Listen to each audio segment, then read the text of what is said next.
Hello, everybody. So it's me. We're gonna open this actually a little differently than we normally. Normally, I jump right into who picked who. We're gonna do the NFC West and the AFC West and the AFC South.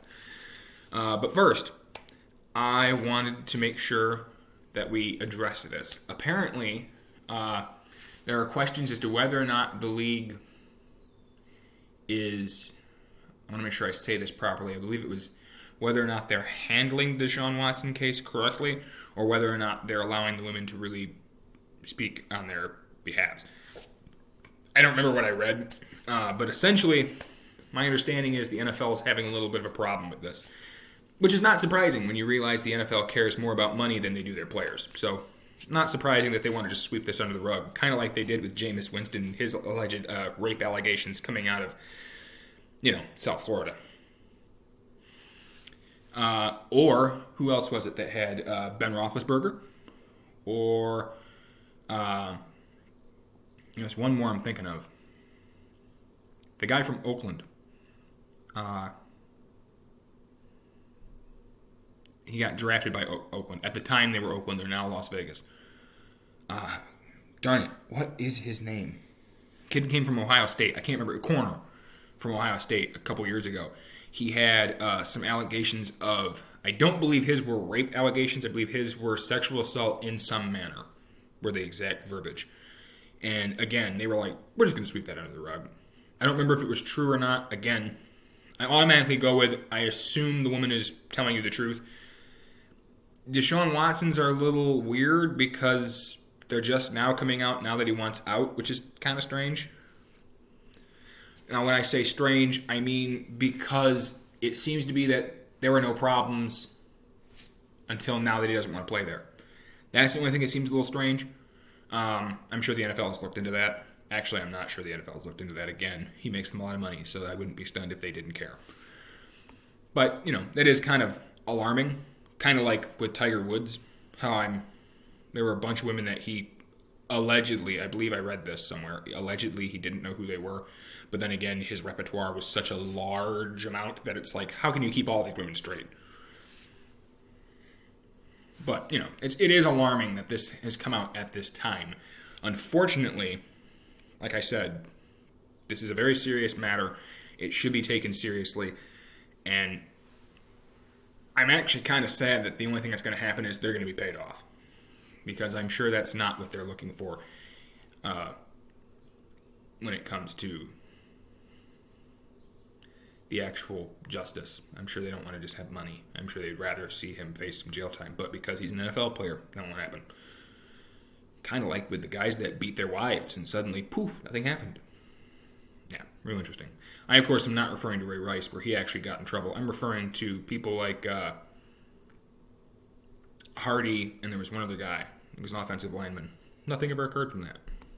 But anyway, now we're going to jump into the NFC West. And we're going to start with the Denver Broncos. The Denver Broncos, with their first three selections, were Patrick Surtain at 9. Their 35th pick, which is the second round. They picked Javonte Williams. And they actually had 2 third-round picks, or 3. Their next third-round pick was number 98, 35th in the round. They picked up Quinn Meinerz. And then with the next pick, they took Baron Browning. So we're going to discuss this from top to bottom. Sorry, that was me hitting my charger. My computer was low on battery. A little low on the juice. So let's discuss this real quick. Patrick Surtain was my number 1 corner coming out. I'm very excited to see him work in this system because, previously Denver had been known as the no-fly zone. You didn't want to go in there and try and throw the ball a lot because they had such a good secondary. And then they slowly began to lose people, and it just quickly became a problem that, throwing the ball against them, not that big of a deal. We could probably get away with it.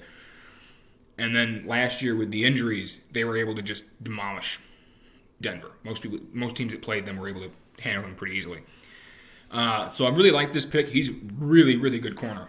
I kind of thought that the Cowboys would trade up to try and get him, but they were stupid and sat where they were and chose to let that go.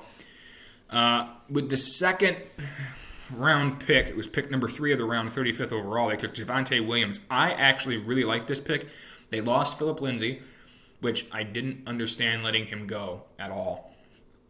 But they let him go, and now they have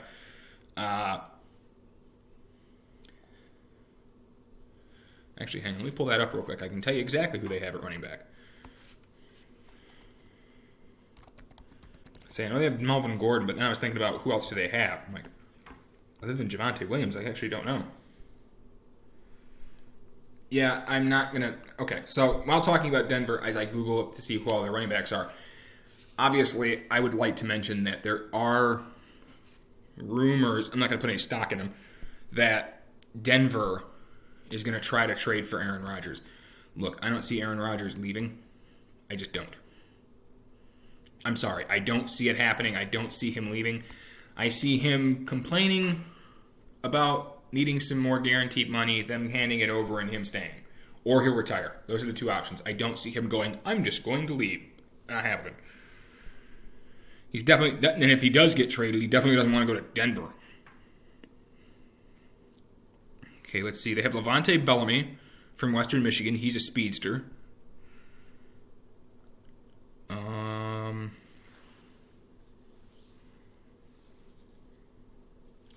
Mike Boone, who's from Cincinnati. He's a pretty good back. I wouldn't want to rely on him, but he's not bad. Oh, I didn't know they had Demoria Crockett. I totally forgot they had him.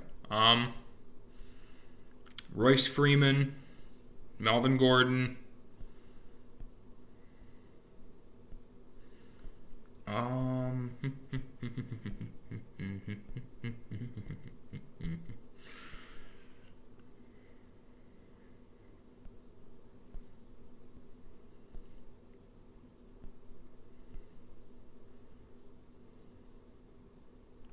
Oh, so neither of those got better than the restricted, so you two.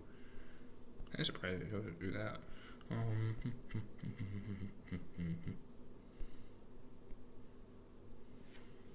Okay. So that's currently what they've got. So, picking up Javonte Williams, I think that's a really good pick. The kid's a really good receiving back. He's also a really good back, regardless. They went with Quinn Meinerz. It's believed that he's going to play center for Denver. I don't have a problem with that either. I think that he's a really good prospect, although he needs some work. What I saw from Quinn Meinerz was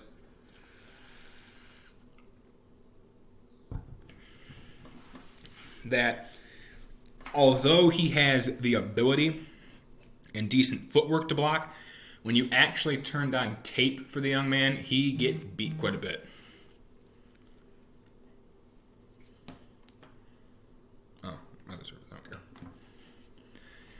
And so I need to see him become a more stout blocker. But I liked what I saw with the Senior Bowl, so it proved that he did have the ability to improve. I just need to actually see him improve on the field. Their next pick, which was 42nd in the round, 105th overall, was Baron Browning. My thoughts on Baron Browning are this. He is probably going to be the replacement for... Sorry, I have a hangnail. It's bothering me. There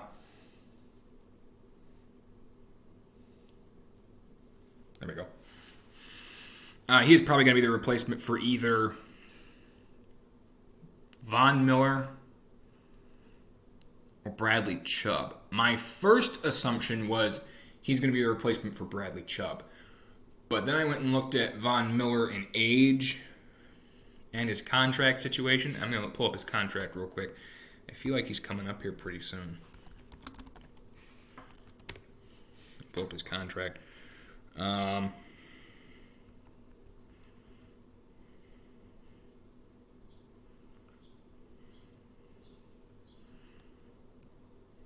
Yeah, this year's the final year of his contract. So...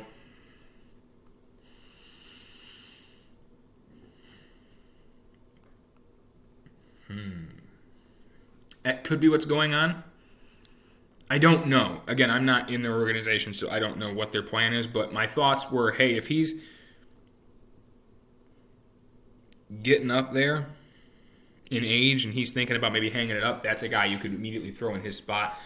My first thought was, like I said, Bradley Chubb. Regardless, I believe he will play. And I could see them, maybe even if Von injures himself, that he could definitely have a breakout year if something like that happens. If either him or Chubb go down with an injury, Barron could come in and immediately play. Their next pick wasn't until the 5th round. They had 152nd overall, the 8th pick in that round, and they took Caden Stearns, safety out of Texas. I actually really like Caden Stearns. He plays the ball aggressively. He's a really good coverage guy. He had a lot of picks early in his career, and then teams kind of started to try to avoid his half of the field. So I really think that that's a really good pickup, and I have nothing more really to say about it than that. Kid's just really good. The next pick was in the 5th round as well, 164th overall, the 20th pick in that round. And they took Jamar Johnson, safety out of Indiana. Like him more in the box, but he can play coverage quite well. In round 6, they took at 219th overall, Seth Williams, wide receiver out of Auburn. My big thing for this pick is Seth Williams has some speed. He can really run, but also he's just a big target.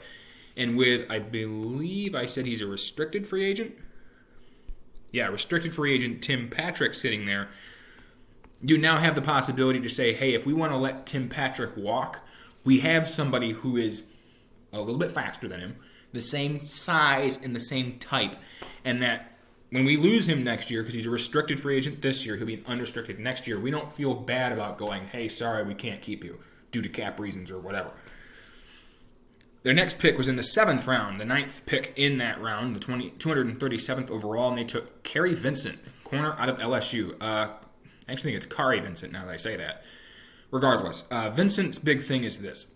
He is a really good zone coverage guy. I need to see him work a little bit better he's really good in man, not as well in zone. So that's what LSU runs a lot of. They run a lot of man. Fortunately, I believe so does Denver. So hopefully he can learn in that system. Again, if push comes to shove, they could always throw him to safety, and I think he'd be able to excel at that part too. With the 7th round, pick number 11, pick 239th overall, they took Jonathan Cooper, defensive end, Ohio State. Jonathan Cooper is a mauler, and I love his game tape. He gets in the backfield on a consistent basis. I really like this pick. The next pick they have is the last pick, and it's round 7, pick 26, 253rd overall. They took Marquise Spencer, defensive end out of Mississippi State. Similar deal. They really need depth at defensive end, especially since they lost Derek Wolfe. And in order to get that depth, you got to be able to go get somebody who you could build upon. And I think that's what Marquise Spencer can do. He can be a guy that you can build up and get in that system, and he probably will get some quality snaps based on how they rotate their defensive line. Undrafted free agents for Denver. I actually think... Oh, no, they start with the AFC East in this one. Okay, hang on. North, South, West. Okay. Undrafted free agents. They picked up Curtis Robinson, inside linebacker from Stanford. Wide receiver Brendan Mack from Temple. Offensive tackle Drew Himmelman from Illinois State. Fullback Adam Prentice from South Carolina. Offensive lineman Nolan Laufenberg from Air Force. Edge Andre Mintz from Vanderbilt. Corner Mac McCain from North Carolina A&T. Wide receiver Warren Jackson from Colorado State. Wide receiver Devontae Dukes from USF. Linebacker David Curry from Virginia Tech. And tight end Sean Bayer from Iowa. Of those picks, the one I'm most impressed with is Sean Bayer, because you can never have, with their system, you can never really have too many good tight ends, and he's a really good blocker. So I think that would be a great pick for them, a great pickup for them, and being able to use him in the blocking scheme, if nothing else. Don't know about him as a receiver offhand, but I know that he is a good blocker, if I remember correctly. Next is the Los Angeles Chargers. If it'll load. There we go.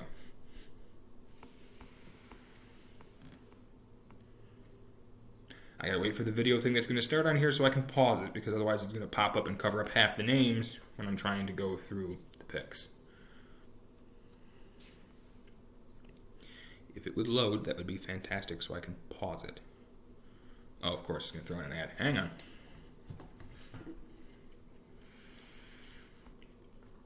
Thank you. It skipped the ad. Would you look at that? Okay, so the Chargers had the 13th overall pick. They took Rashawn Slater, offensive tackle, Northwestern.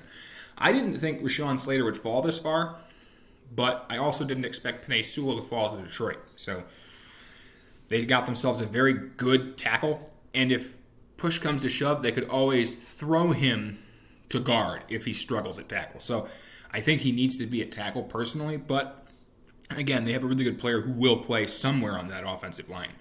Their second-round pick 15, number 47th overall, they took Asante Samuel Jr., corner out of Florida State. Asante Samuel Jr. has really good coverage skills, and he has a nose for the ball. When it's in the air, he is able to find it and track it quite quickly and pick it off. So I love this pick. I actually kind of hope that Detroit may have traded their second-round pick up into like 28, 25 to 28, somewhere in there, and try and grab him, because then they would actually have secondary, something that they still don't have. Round 3, pick 14, 77th overall, they took Josh Palmer, wide receiver, Tennessee. Josh Palmer has some pretty good speed, but the big thing with him is he's a big player. He's a big receiver.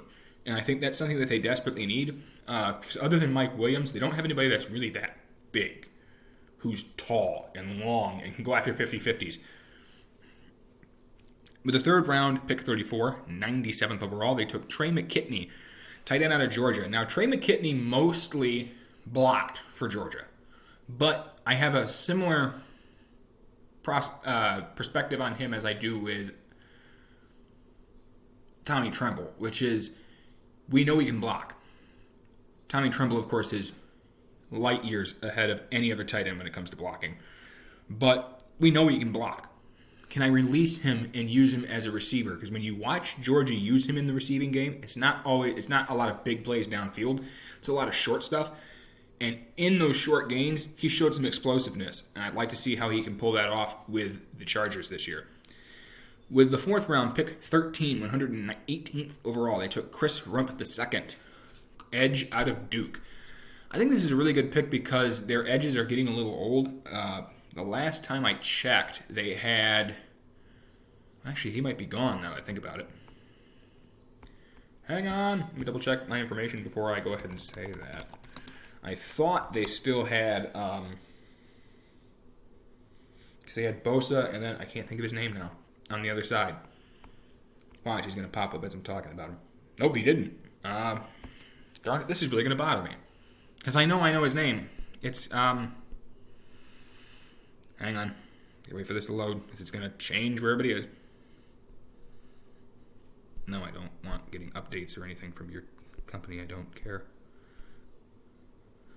Obviously, they have Bosa, and I'm double checking. They have Kyler Fackrell, who can play edge linebacker, that hybrid. No.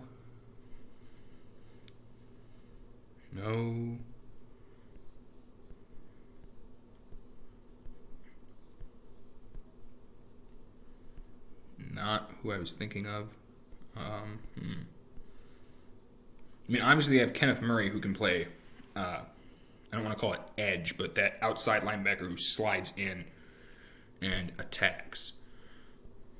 Uchenna Nwosu can do the same thing, actually.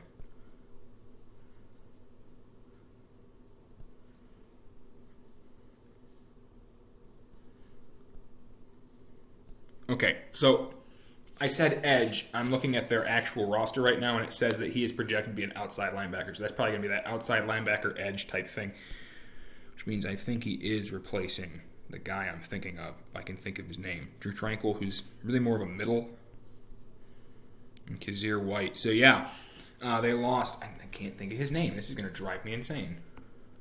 It rhymed.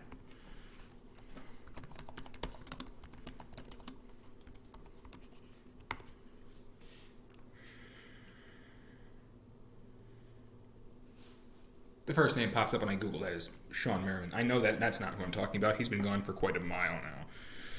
Not Perriman. I'm thinking of... Oh, this is going to drive me insane.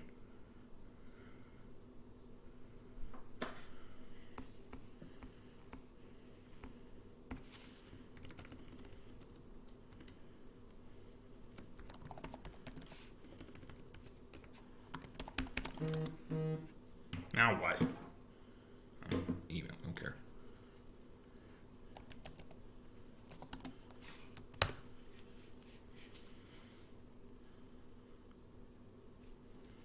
See, that time it threw up Dwight Freeney, and that's not who I'm thinking of either.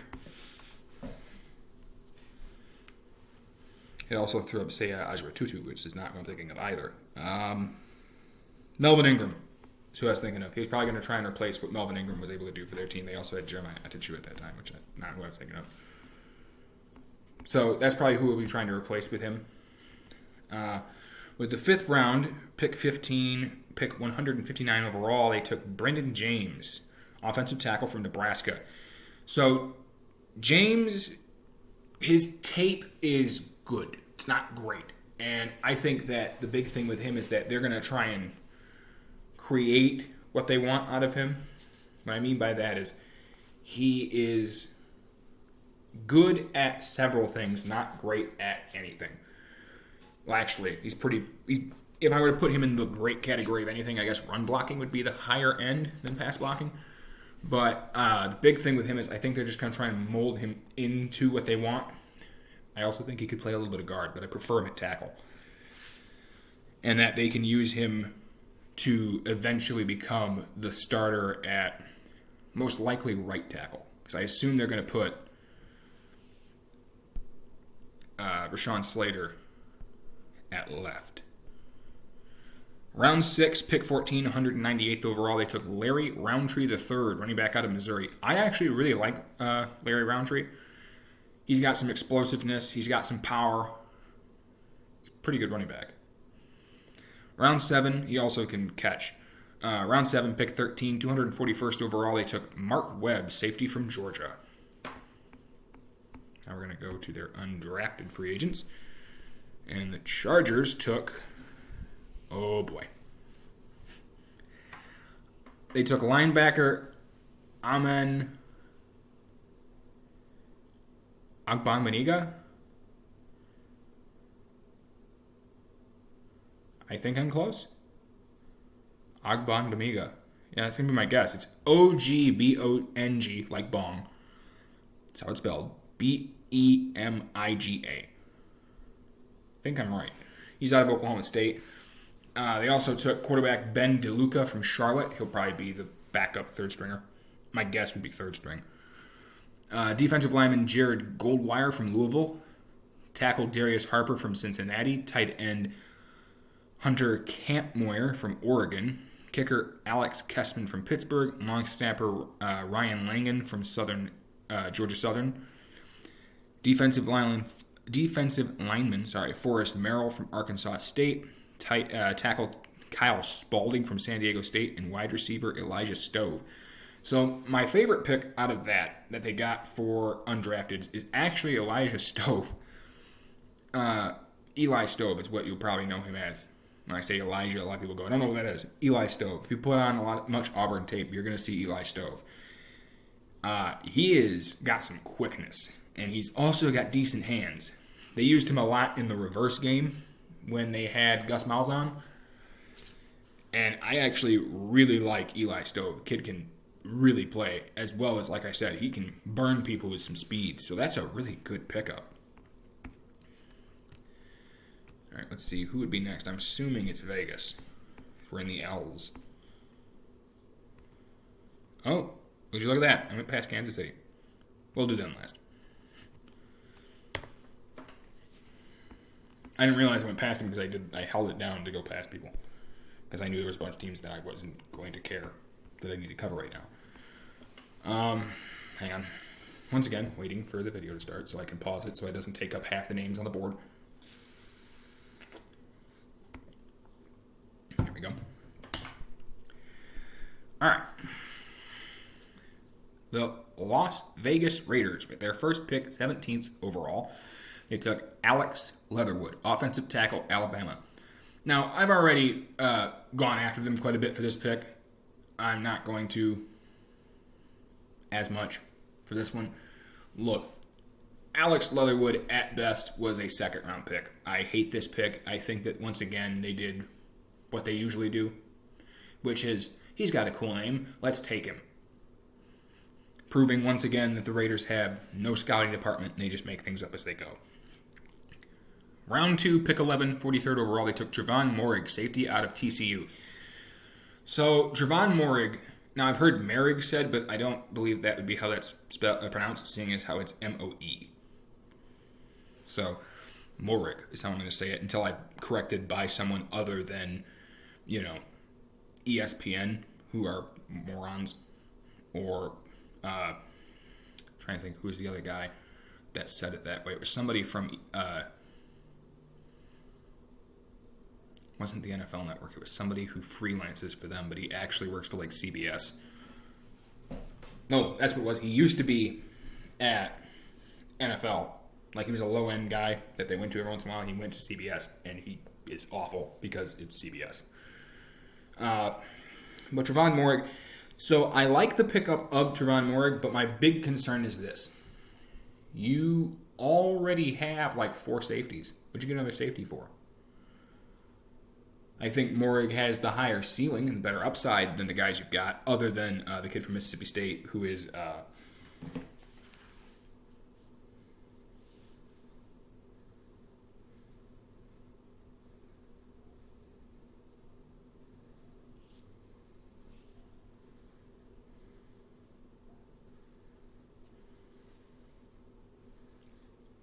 Jonathan Abram. Other than Jonathan Abram, I think he might have the better upside, but again, I don't care for it. Round 3, pick 16, 79th overall, they took Malcolm Kuntz, edge from Buffalo. I actually don't mind this pick simply because you need something opposite of Max Crosby. Round 3, pick 17, they took Divine Diablo. It's the 80th pick overall, safety from Virginia. Once again, you now have 20 safeties. What are you doing? Their next pick 143 overall, round 4, pick 38, was Tyree Gillespie, safety from Missouri. See where I'm going with this? Once again, what are you doing? Unless you think that he's a corner, which I don't think so. I don't want Diablo playing corner. If you were pressed into it, he could play corner, but I don't think that's a good idea. Round 5, pick 23, 167th overall, they took Nate Hobbs, corner from Illinois. Round 7, pick 2, 230th overall, they took Jimmy Morrissey, center from Pittsburgh. Yikes. Let's look at their undrafted people. They took Garrett Groshnick, running back from Wisconsin. I don't mind that pick. Gives somebody pretty big behind your bell cow. They took Max Richardson, linebacker from Boston College. Defensive tackle Darius Stills from West Virginia. Defensive back T.J. Morrissey from Stony Brook. Offensive tackle Devery Hamilton from Duke. Wide receiver Dylan Stoner from Oklahoma State. Tight end Matt Bushman from Brigham Young. And running back Trey Regis from L.A. Lafayette. So I actually have 2 picks here other than Groshek. You've already heard me say I like Groshek. I think that's a really good pickup. Kid can be a really good power back. He played mostly really fullback at Wisconsin, but that means he can carry the ball, he can block, and he also caught some passes out of the backfield. So I think he's a really well-rounded person to have back there. My 2 favorite picks other than him are going to be Darius Stills from West Virginia. I really liked his tape. He can really eat up blocks, and he can get in the backfield. He's decent at slipping off of a block and disengaging and getting after the quarterback or running back, depending on the play. My next favorite pickup for them would be Matt Bushman, Brigham Young. He's a tight end. He is a really good blocker. I was going to say excellent. No, excellent's not how I would describe that. He's really good at it, and he's also a really good receiver. There are some catches you see him make when with Brigham Young where normally a tight end would either drop the ball or drag his feet and end up out of bounds. And he does a really good job of catching and making sure his feet are in bounds like a regular, standard receiver. And I think that's an underrated trait for most tight ends. So I really like that pickup. But otherwise, I think that, once again, the Raiders did next to nothing. And that they should just fire everybody in charge. Now we go to Kansas City. I saved them for last because they're the most interesting. Just in general, they're the most interesting pickups. Of course, they came in second in the NFL after losing the Super Bowl to Tampa Bay. A game in which they proved offensive linemen, most unappreciated and underrated team position that you desperately need. Because when Mahomes didn't have time to throw it, he got sacked a bunch, which made their team just bad. Why is this not pausing? All right, screw it. It's not wanting to work. Okay. So they didn't have a first-round pick. They traded it away to Baltimore. So with the second round, pick 26, it would be 58th overall, they took linebacker Nick Bolton from Missouri, who was the best player available. They got a really good linebacker. I like his instinctiveness, and I also like his ability to get after the ball carrier, as well as play in coverage. He's really patient and good in zone, something that they desperately need some help with. Round 2, pick 31, which is their original pick, they took Creed Humphrey, center out of Oklahoma. He was actually probably, I would say, my number 1 graded center. I mean specifically at that position. Why do I say it that way? Because I had Landon Dickerson higher than him on my board, but I also like Landon Dickerson a little better at guard. Not that he can't play center. It's one of those where you go, I graded him a little better because of his position to move, where I would prefer him at guard. But that's just me. Creed Humphrey was my number 1 center, pure center in the draft. They had a compensatory pick in round 4, pick 144, the 39th pick in that round. They took Joshua Kando, defensive end from Florida State. This is actually a really good landing spot for him for this reason. He's a little raw, he's really big, and he's got some speed to him when he comes around the edge. But he has a little trouble getting locked up with people. Now he's going to a defense where he can learn and grow and become a better pass rusher. Round 5, pick 18, 162nd overall. They picked up Noah Gray, tight end, Duke. Noah Gray's big thing is he's a really good receiver. And with, well, quite frankly, your tight end not getting any younger, you need some youth in that system and also give you another receiving threat to hit other than your speedy wide receivers. Round 5, pick 37, 181st overall. They took Cornell Powell, wide receiver from Clemson. I also like this pick. He's got some speed to him, but the big thing is his hands. Kid catches everything. Round 6, pick 42, 226th overall. They took Trey Smith, guard from Tennessee. I think this was more of a depth pickup than a actual all-around we need him type of pick. They went ahead and got Joe Thuney, and I can't think of, did they get anybody else? No. And of course, Duvernay Tardif will probably be coming back this year. That's what I'm going to assume based on the information that I've read. And so now you'll have 2 really good guards inside. Plus they have Kyle Long in case he doesn't come back. That's what I was thinking of.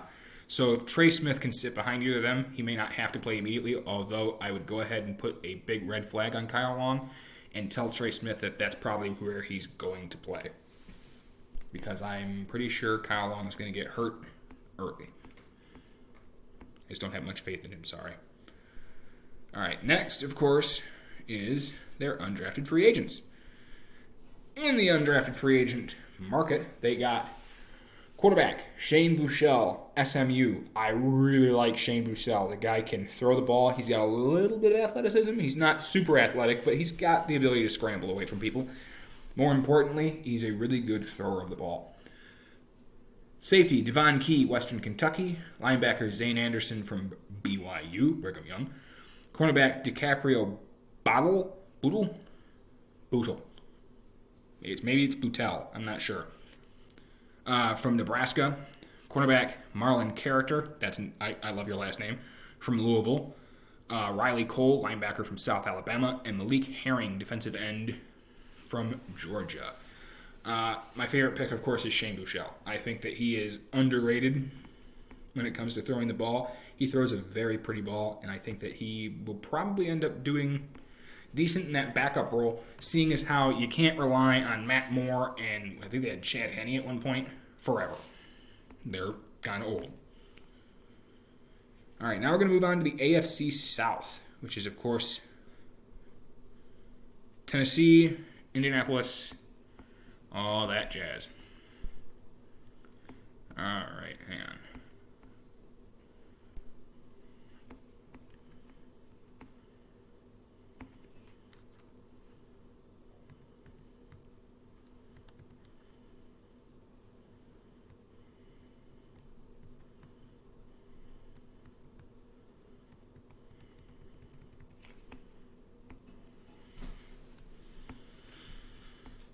I had to guess, I'd say it's probably going to be Indianapolis. Oh no, Houston. That's right, Houston's in there. Okay. So, the Houston Texans. Their draft was abysmal, to say the least. But we're going to cover it anyway. Of course, they're still dealing with Deshaun Watson.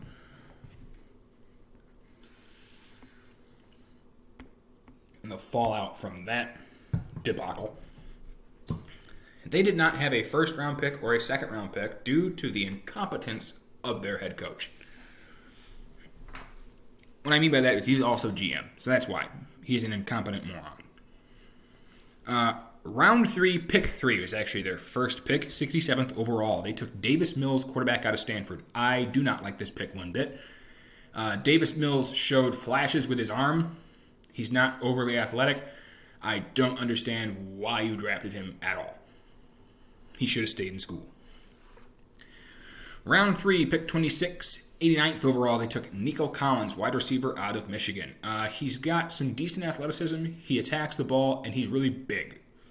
Now, when you hear me say that, people think that I mean like he's really tall. That's not necessarily what I mean. He's really long. He's got long arms, long legs, and he can catch the ball quite well, especially in 50-50 situations. Round 5, pick 3, 147th overall. They took Brevin Jordan, tight end out of Miami. I actually really like this pick because it gives you one more weapon to throw to, something that they basically don't have, especially after losing Will Fuller. Not that it would have mattered, he'd been suspended, but that gives you another really good weapon coming out of an offense that really, really is quite abysmal. Their next pick, round 5, pick 26, 170th overall. They took Garrett Wallow, linebacker out of TCU. I actually don't mind that pick. Wallow is a pretty good linebacker. He's pretty good in coverage. He's also a really good run stuffer. Round 6, pick 11, 195th overall. They took Ray Lopez, defensive tackle from Arizona. I see him as more of a nose tackle, to be perfectly honest with you. But then again, we'll see what they end up doing with him. Hang on, I gotta find it. There we are. In undrafted free agents, they picked up Carson Green, tackle from Texas A&M. They picked up Ryan McCollum, center from Texas A&M. Marlon Williams, wide receiver from Central Florida. And Damon Hazelton, from Missouri, wide receiver. Of that, I really like McCollum. I think he's a good run blocker at center. He's also good at just engaging people and getting them out of the way. He does get beat on occasion, but I like him for where they got him, as an undrafted free agent. Had they drafted him in like the 4th round or something, I'd have been upset, but good pickup there. And Damon Hazelton, he's actually surprisingly athletic. What I mean by surprisingly is Missouri had kind of a offense this past couple of years. They were good, but they weren't amazing. And I really liked what I saw out of Hazelton. He's also a really good catcher of the ball. Now, you hear me say that, and you laugh, and you go, you've said that about a lot of these people. Some of these guys, their hands are okay, but they're athletic, and so they make up for it because, if he catches the ball, he's gone. There's other guys who are not the fastest. They have athleticism, but they're not going to be the best comp. That would be like someone like Tyreek Hill, where you go, look, you throw it to him in 3 yards, and he is gone. He's just fast. He has track speed. He is past you before you even realize that he's caught the ball. There are other guys that aren't fast, but they're athletic. So they can beat you with athleticism. And in the case of Hazelton, I see him he's got decent speed, but I see him more with the athleticism and being able to catch. The next pick will be, if I can scroll up here a second, Indianapolis. I believe, right? No, Jacksonville's actually next. Okay. Oh, no, I was right. Indianapolis. It's one of those where it goes past it if you're scrolling because it starts back at the top every time I open it. Oh, it does that. All right. Indianapolis. Fighting really hard not to say it the way they say it on your mom's house.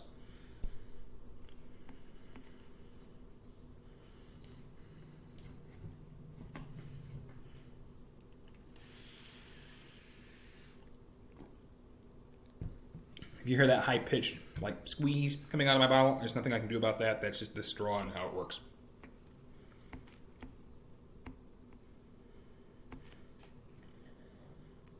Okay.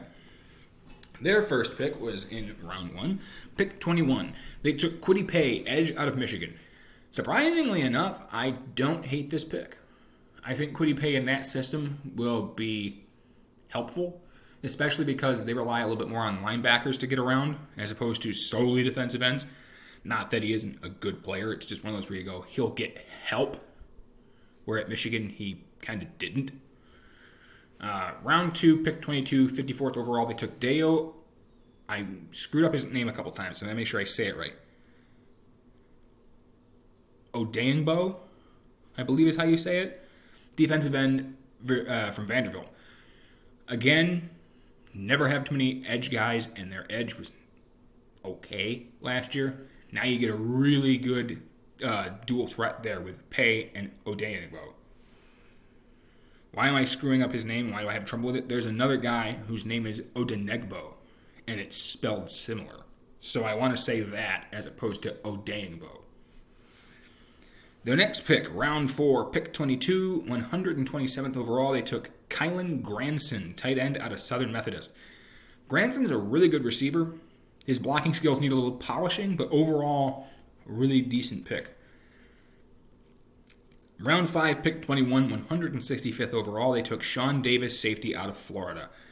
What I saw from Sean Davis was okay.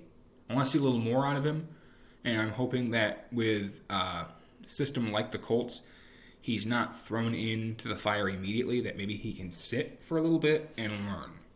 Not that I don't think he has the skills, it's just where he got burned from time to time, and I'd like to see him learn a little bit. Round 6, pick 34, 218th overall, they took Sam Ehlinger, quarterback out of Texas. So Sam Ehlinger, kind of surprised that he got picked, although in round 6, that part's not surprising. Ehlinger is more of a runner than he is a thrower. In fact, his comparisons are Tim Tebow, although he's right-handed, not left-handed like Tebow was.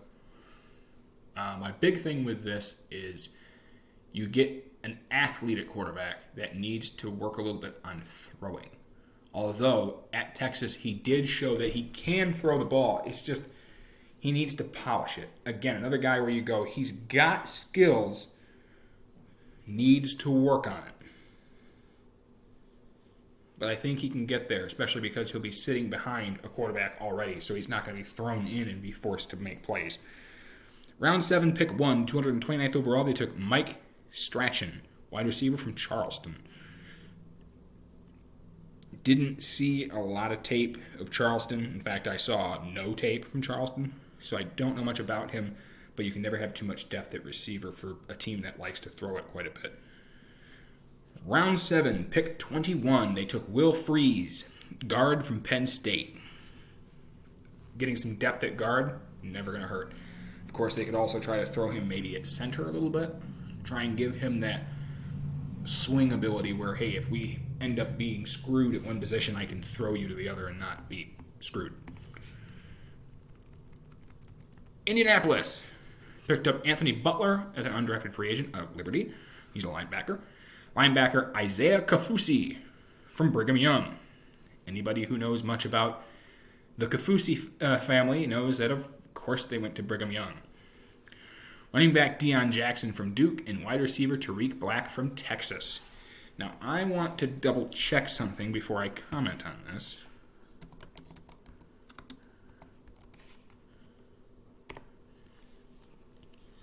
Is this who I think it is?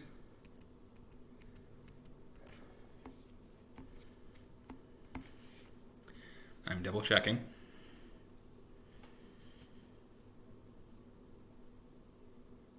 Oh, no, it's the other guy. Okay.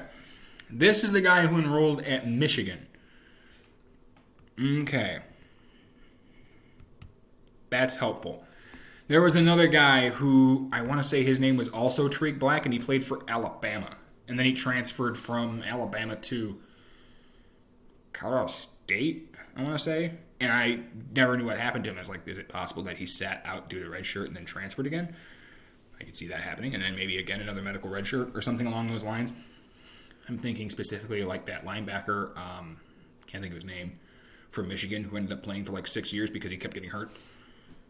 That's not who that is. All right, Tariq Black is actually pretty athletic. I like him a lot. He's got some really good speed, too, as well as, again, decent hands. I'd like to see him work on tracking the ball, but overall, again, really decent pick. My favorite pick, though, is Isaiah Kaufusi, linebacker from Brigham Young. So let me pull up a little information for you on Isaiah Kaufusi. So first, Isaiah Kaufusi is actually the smallest of the Kaufusi family at only 6'2". Why do I bring that up? Well, hang on, pull up this family real quick. BYU Kaufusi. I'm just going to Google that. So the most familiar one is Bronson Kaufusi, who is every bit of 6'7", if I remember correctly. Yes, correct? 6'6". He's 6'6". He, of course, was not the first person to go. His first person to go was Corbin Kaufusi. Let me pull him up real quick to give you an idea of who he is.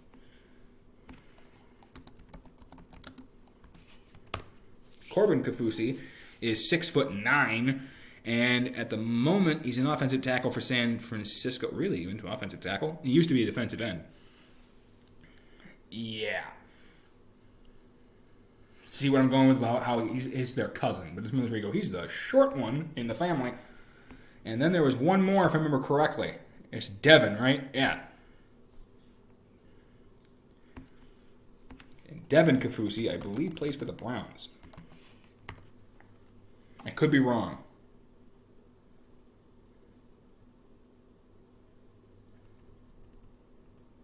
Oh, nope. He's currently not playing. Maybe he's the one I'm confusing with that doesn't play anymore. Say one of them doesn't play. I don't remember who it is, though. He, of course, was also... I think he went to Utah, actually, now that I think about it. I'm reading. Wait.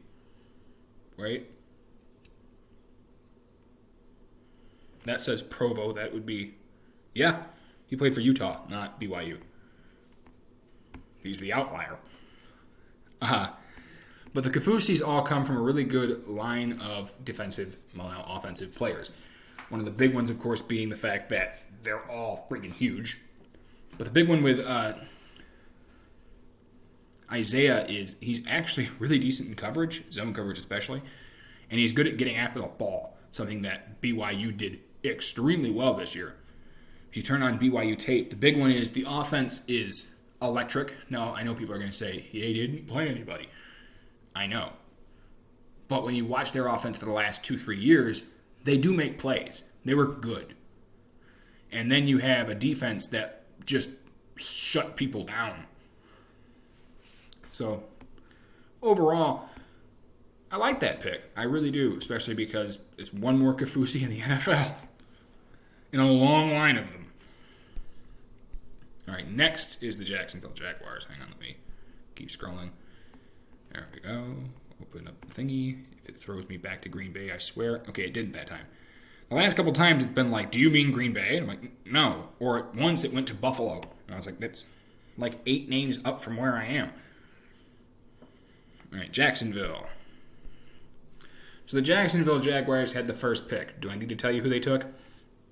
I think we're all aware of it by now. We've known about it since, December of last year. Their second pick shocked me. I will say who their first round pick is, so for those of you who don't know, I'm not, screwing you out of something.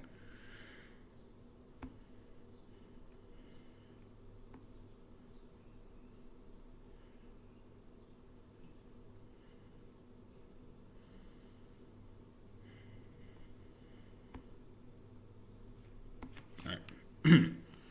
Their first pick was the first pick overall, and they took Trevor Lawrence, quarterback out of Clemson. I'm not really going to cover him much because if you want to know anything about him, listen to anybody else. They'll tell you exactly what you want to know. And that is really good thrower of the ball, reads defenses really well. I have a couple question marks on him, but they're minor nitpicky things. Their second pick was the 25th overall of the first round. They took Travis Etienne, running back out of Clemson. Now, there is where I have a problem. I like Travis Etienne. He's a really good athlete. He's a really good runner of the ball, and he showed this past year that he really did work on catching the ball. My problem is you had the first pick in the second round. Pick number 1. 33 overall. You didn't think that'd be a better spot for Travis Etienne? I don't know. So anyway, they took Etienne. Thought that was a little high for him. I also thought that at one point Najee Harris was a little high, but that was one of those things where they said it on the NFL Network at the same time I did, which was, okay, you have to understand something about the Pittsburgh Steelers, team, and that was, one, they need to help Ben Roethlisberger. Best way to help Ben Roethlisberger is to run the ball. Now, how are you going to do that? Are you going to address the offensive line and be okay with, someone who's not a big name running the ball? Or would you rather be happy with having a really big name running the ball and offensive line? I personally prefer the other way around. But I understood wanting to take somebody who is a thumper in the middle, and that is what Najee Harris did. We, of course, are not talking about that. I'll talk about that when I get to that team. We're talking about Travis Etienne, who is really fast. Somebody said that they want to compare him to Percy Harvin. I disagree with that completely. Although I will say Etienne reminds me more of Darren Sproles. Although I'm pretty sure Etienne's bigger than Sproles. You Google his height real quick to make sure that I'm right. But I find that to be a little more apt comparison. I don't have to look up Darren Sproles' height. He's 5'9". Yeah, see, Etienne's 5'10", so I'm pretty sure he's 5'9". Am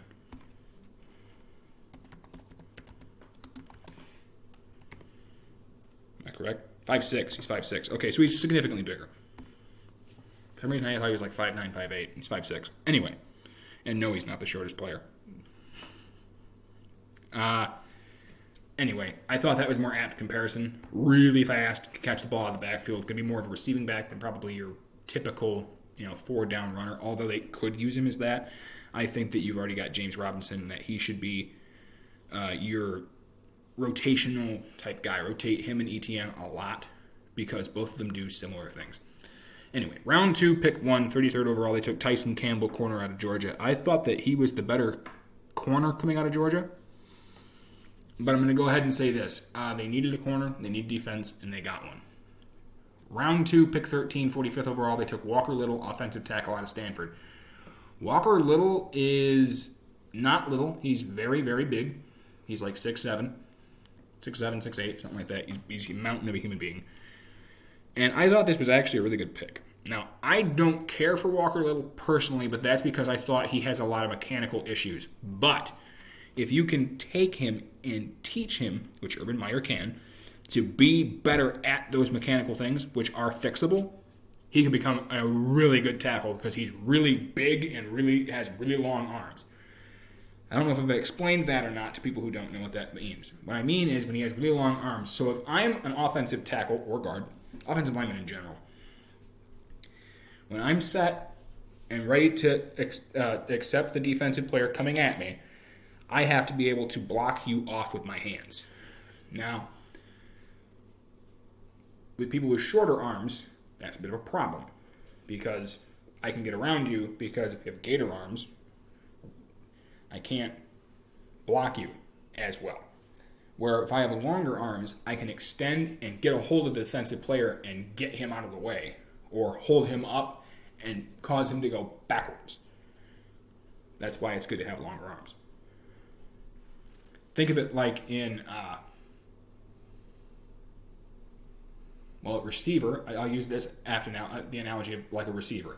If I have longer arms and the corner is coming after me, I can get to the ball a lot faster by being able to get, up. Or someone who likes to dunk a lot, I want to be able to get up over somebody. In the case of linemen, similar concept, but not completely the same because I'm not going to touch the ball unless something goes drastically wrong. Or if they swing him out of tight end. We're not going to cover that right now. That I can push you a lot faster because my arms are longer. I don't have to be a freak athlete and be able to, run quickly if I have longer arms. That's what that has to do with. Round 3, pick 1, 65th overall. They took Andre Sisco, safety, out of Syracuse. I actually had Andre Sisco higher on my board than most people. I really liked his ball skills, and although Syracuse usually has a okay team, I thought he was the standout on their team defensively. Round 4, pick 1, 106th overall, they took Jay Tafili, defensive tackle, USC. I hate Southern California, but I like Jay Tafili. He had a lot of really good tape, and he does get into the backfield and makes plays. Round 4, pick 16, 121st overall, they took Jordan Smith, edge, Alabama, Birmingham. Don't know much about him, but I trust Urban Meyer when it comes to these picks, and we know that he definitely consulted the general manager when it came to picking people. Round 5, pick 1, 145th overall, they took Luke Farrell, tight end, Ohio State. Big thing with Luke Farrell, really good blocker. Also, he can leak off of those blocks and get open. And he's big in the red zone because he's really tall. Round 6, pick 25, 209th overall, they took Jalen Camp, wide receiver, Georgia Tech. Now we go to their undrafted free agents. Jacksonville picked up Dylan Moses, linebacker from Alabama. Wide receiver, Josh Imadarabebe from Illinois. Defensive tackle, Kenny Randall from Charleston. Corner, DJ Daniel from Georgia. Wide receiver, Tim Jones from Southern Mississippi. And cornerback, Corey Straughter from Louisiana Monroe. My two favorite picks are of the undrafted selections are the first guy I said and the second guy I said. So wide receiver he's a defensive player. He's a linebacker. Dylan Moses. I like him more on the edge than inside, but he does have, again, a nose for the ball, and he lights people up, and he's a violent tackler. My next favorite pick was Josh Imadarabebe, and yes, I'm pronouncing that correctly. He used to play for USC. He is a really good player in space, something that you don't see a lot with, guys who come out of Illinois. But like I said, he didn't originally come from Illinois. He originally came from USC. He transferred there. All right, and last but not least, go to the Titans.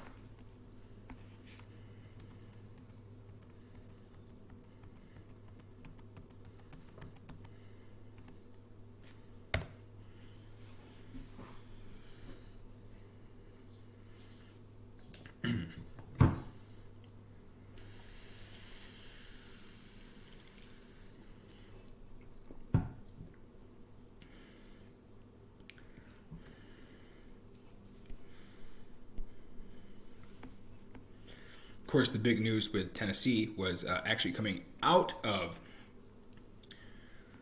the draft last year when they got Isaiah Wynn. Everyone was so excited because Isaiah Wynn's such a good athlete and had a really good season at Georgia, I believe is where he came from. Everybody was so excited. Yeah, he's currently a free agent because he refused to play for them. And then he got traded to Miami, I believe, and he basically just didn't want to do anything, so he got cut. But with Tennessee's first pick, 22nd overall, they took Caleb Farley, corner out of Virginia Tech. Caleb Farley was really high on a lot of people's boards, and then he ended up having an injury, which pushed him down people's boards. He had back surgery.